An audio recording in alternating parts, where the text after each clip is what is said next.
हे लोक पायी कुठे चालले होते हे बघण्यासाठी पूर्ण व्हिडिओ बघा। जाताना आपल्याला बाबांच्या पालखीचं दर्शन झालं। आज गुरुपौर्णिमेच्या निमित्ताने ही पालखी पुण्याहून शिर्डीकडे निघाली आहे। यांच्याकडे बघून असं वाटतं साईनामाचा जयघोष आणि ढोल ताशाचा गजर आणि बाबांच्या नगरीकडे निघाली श्रद्धेची वाट। तर नमस्कार मित्रांनो, मी तुमचा मित्र अमोल। आजचा प्लॅन असा होता की मित्राला लग्नाच्या शुभेच्छा द्यायच्या आणि जेवण करून घ्यायचं।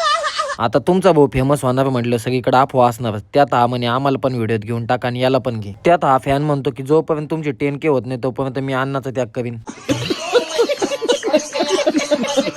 एवढ्या शाकीब बाईची इंटरव्ह्यू झाली, त्याला म्हणलं जिलेबी बाद में खाना पहिले नवरदेव के भाई को मिला।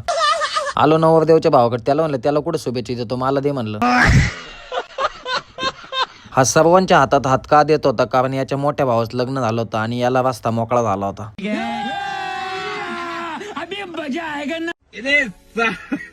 मग मस्त आपल्या मित्र परिवारांमध्ये जेवणाचा आनंद घेतला। मग आपण निघालो घराकडे, कारण आपल्याला संध्याकाळी गावामध्ये गुरुपौर्णिमेनिमित्त केळी वाटप करायची होती। आता गाडीत दिवसा बोललो आणि संध्याकाळी डायरेक्ट इथं आलो, कारण पूर्ण दिवस आपला गाडीतच गेला।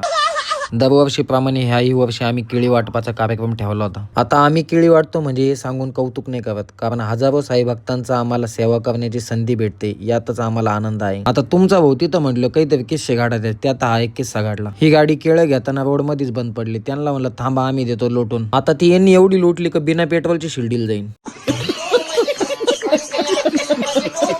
मग दोन्ही आबांनी पण खेळाचा आस्वाद घेतला। तुमच्या लक्षात आलंच असेल, स्टार्टिंगचा जो व्हिडिओ होता ते लोक शिर्डीला दर्शनासाठी चालले होते। साई भक्तांना सर्व केळीची वाटप करून आपण निघतो घराकडे। ब्लॉग आवडल्यास लाईक करा, शेअर करा, कमेंट करा। धन्यवाद।